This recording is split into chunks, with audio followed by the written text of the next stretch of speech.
What's up, everyone? Welcome to episode 101 of the Idiotic Sports Talk. I'm your host, Liam Gavin, coming to you live from my kitchen, and I'm going to give y'all the Week 18 recap.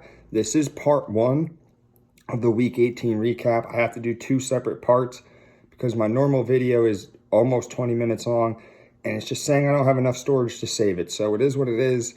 We're going with part one right now. Let's start with the Saturday games. We have the Chiefs beating the Broncos 28-24.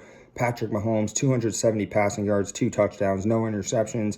Mecole Hardman, 8 catches for 103 yards. Meanwhile, Drew Lock of the Broncos, 162 passing yards, no touchdowns or interceptions, and he had 2 rushing touchdowns on the night. And running back Melvin Gordon, 110 rushing yards, a rushing touchdown. But unfortunately, he fumbled at a crucial time. So the Chiefs close out the season 12-5 and are the number 2 seed in the AFC. Patrick Mahomes played a pretty good game, even though the offense struggled at times. Credit to the Denver's defense. And speaking of defense, hats off to the Chiefs defense, causing Melvin Gordon to fumble, which led to a scoop and score by the Chiefs. And this just goes to show you, the Chiefs have multiple ways to beat you. They could beat you on offense, defense, and special teams. And even in a meaningless game, Denver played really tough. Drew Lock played solid. He's playing like he wants to be a starter for this team. But unfortunately for the Broncos, they are now 0-13 versus the Chiefs since 2015. The last Broncos quarterback to beat the Chiefs was Peyton Manning.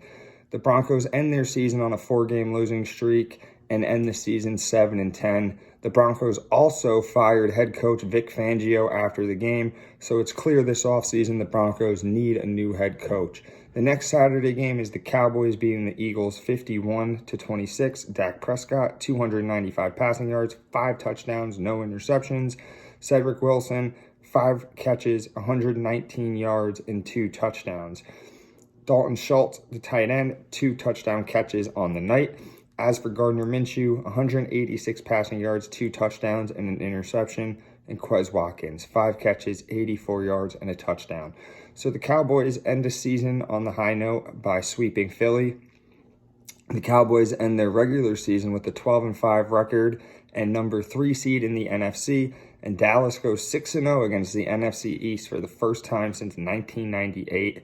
Prescott's 5 TD passes made 37 touchdown passes on the year. That is the most by a Cowboys quarterback in a single season.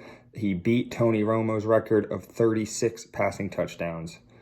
Both teams were dealing with injuries and COVID, but the Cowboys did their job against the depleted backups for Philly. They dropped a 50-piece on them, so they did their job.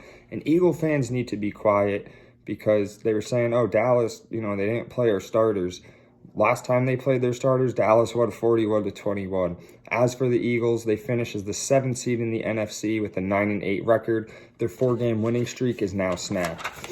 Next, for the Sunday games, we have the Washington football team beating the Giants 22-7. Taylor Heineke, 120 passing yards, no touchdowns, no interceptions.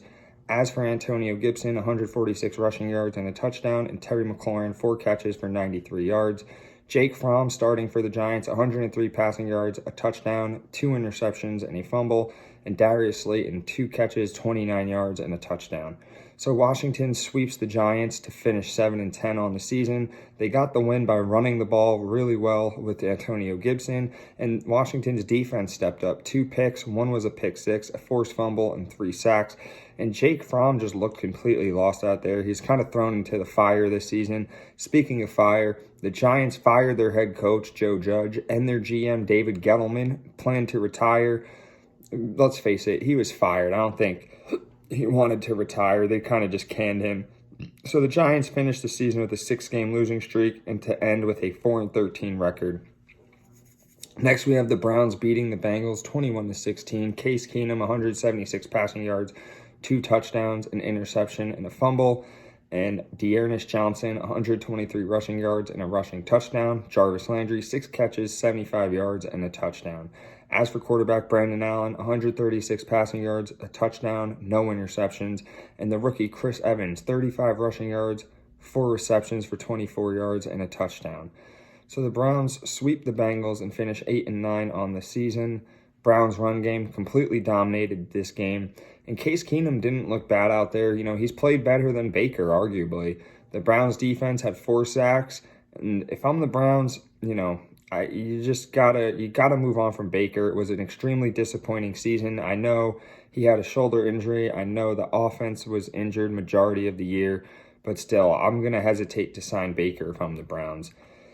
As for the Bengals, they finished 10-7 as the number 4 seed in the AFC. The Bengals definitely overachieved. No one expected them to get 10 wins, but here they are now in the playoffs, and I can't wait to watch them. It's certainly going to be entertaining. Next is the Steelers beating the Ravens 16-13 in overtime. Big Ben, 244 passing yards, a touchdown, and an interception. Chase Claypool had a receiving touchdown on the day. And as for quarterback Tyler Huntley, 141 passing yards, no touchdowns, 2 interceptions, and a fumble. And Latavius Murray, 150 rushing yards with a rushing touchdown. So the Steelers sweep the Ravens and finish 9 wins, 7 losses, and 1 tie on the season. With the Colts losing, the Steelers clinch a wild card spot as the 7th seed in the AFC, and TJ Watt tied Michael Strahan's sack record in a single season with 22.5. He probably would have had more if he didn't miss a couple games this season. As for the Ravens, their season ends in disappointment as they lost 6 straight games and finished 8-9 to get eliminated from the playoffs. Next is the Lions beating the Packers 37-30. Jared Goff, 238 passing yards, 2 touchdowns, no interceptions. The rookie Amon-Ra St. Brown, 8 catches, 109 yards, and a touchdown. And Khalif Raymond, 4 catches, 101 yards, and a touchdown. So Rodgers came into play for the Packers, 138 yards passing, 2 touchdowns, no interceptions. They took him out early to get some rest. So in comes Jordan Love throwing for 134 yards, 1 touchdown, and 2 interceptions. As for Allen Lazard, he had 5 catches, 75 yards, and 2 touchdowns on the day. The Lions end their season with a win and finished 3 wins, 13 losses, and 1 tie. And the Lions had a really rough season, but they showed that they can compete and what type of team they can become. They beat some good teams. They fell short to some good teams. So they just desperately need to draft defense and a few other pieces to have a successful rebuild. As for the Packers, they finished their season 13-4 with the number 1 seed in the NFC, and Rodgers really might win back-to-back MVPs. Next is the Jags beating the Colts 26-11. Trevor Lawrence, 223 passing yards, 2 touchdowns, no interceptions.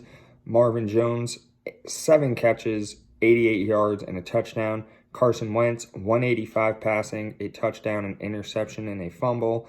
And as for Michael Pittman, 6 catches, 64 yards, and a touchdown. So the Jags snapped their 8-game losing streak to finish 3-14 on the season. And Trevor Lawrence honestly played the best game of his season and career so far. And the Jags defense stepping up. An interception, forced fumble, 6 sacks, and held the stud Jonathan Taylor to just 77 yards rushing. And all the Colts had to do was win to get in, but they blew it. And now they allowed the Steelers to get in. So Wentz, he was solid all season, but failed in the biggest moment, the moment that mattered most. Colts finished 9-8 on the season and are eliminated from the playoffs. Next is the Vikings beating the Bears 31-17. Kirk Cousins, 250 passing yards, 3 touchdowns, no interceptions. Justin Jefferson, 5 catches, 107 yards, and a touchdown. And Amir Smith Marietti, I believe I pronounced that right. He's the rookie. He had 3 catches, 103 yards, and a touchdown. As for Andy Dalton, 325 passing, a touchdown, and 2 interceptions, while Darnell Mooney had 12 catches for 126 yards. And the Vikings sweep the Bears and finish 8-9 on the season. Kirk Cousins and Justin Jefferson balled out in their season finale. The Vikings defense had 2 picks. One was a pick 6 and 7 sacks. And the Vikings fired Mike Zimmer, so they're going to go with a new head coach down the road. The Bears go out on a bad note. They finish 6-11, and Matt Nagy just got fired along with the GM Ryan Pace, so definitely a right step in the direction for the Bears. Next is the Titans beating the Texans 28-25. Ryan Tannehill, 287 passing yards, 4 touchdowns, no interceptions. He threw 4 touchdown passes to 4 different receivers. Those receivers were A.J. Brown, Julio Jones, Anthony Ferkser, and Nick Westbrook. As for the rookie Davis Mills, 301 passing yards, 3 touchdowns, no interceptions. And Danny Amendola, a name you haven't heard in a while, 7 catches, a buck 13 and 2 touchdowns. The Titans finished 12-5 and the number 1 seed on the season in the AFC. And Ryan Tannehill played his best game this season. It felt good to see Julio Jones out there score his first touchdown this year. The Titans had 124 rushing yards, while the Texans only had 64 rushing yards. Speaking of rushing, Derrick Henry will be back for the playoffs, so that's a scary sight if your team has to face him. Good news if you're a Titans fan, though. The Texans finished their season 4-13. Davis Mills, he looked pretty good, honestly. He was arguably the best rookie quarterback this year. And the Texans really need to build around him. They're going to need a new coach because they did fire their head coach, David Culley, after 1 season. I don't think it was fair to fire him right away. He really had nothing to work with. Next is the Saints beating the Falcons 30-20. Taysom Hill, 107 passing yards, a touchdown, no interceptions. Trevor Siemian came in for him, 71 passing yards, 2 touchdowns, no interceptions. Alvin Kamara with 146 rushing yards, and Traquan Smith, 5 catches, 76 yards, and a touchdown. As for quarterback Matt Ryan, 216 passing yards, a touchdown, and an interception. And Russell Gage, 9 catches for 126 yards and a touchdown. So the Saints finished their season 9-8, but will miss the playoffs due to the 49ers winning. And Taysom Hill played a pretty good game. He left the game with a foot injury, so Trevor Siemian took his spot and did a solid job. Alvin Kamara ran all over the Falcons defense. And speaking of the Falcons, they finished 7-10 on the season. And was this Matt Ryan's last game as a Falcon? I think Atlanta should draft a quarterback in the draft. So that's it for part 1 of the Week 18 recap. Remember to subscribe to my YouTube channel, follow me on Instagram, like and share and promote my page. Thank you all. Part 2 coming right up.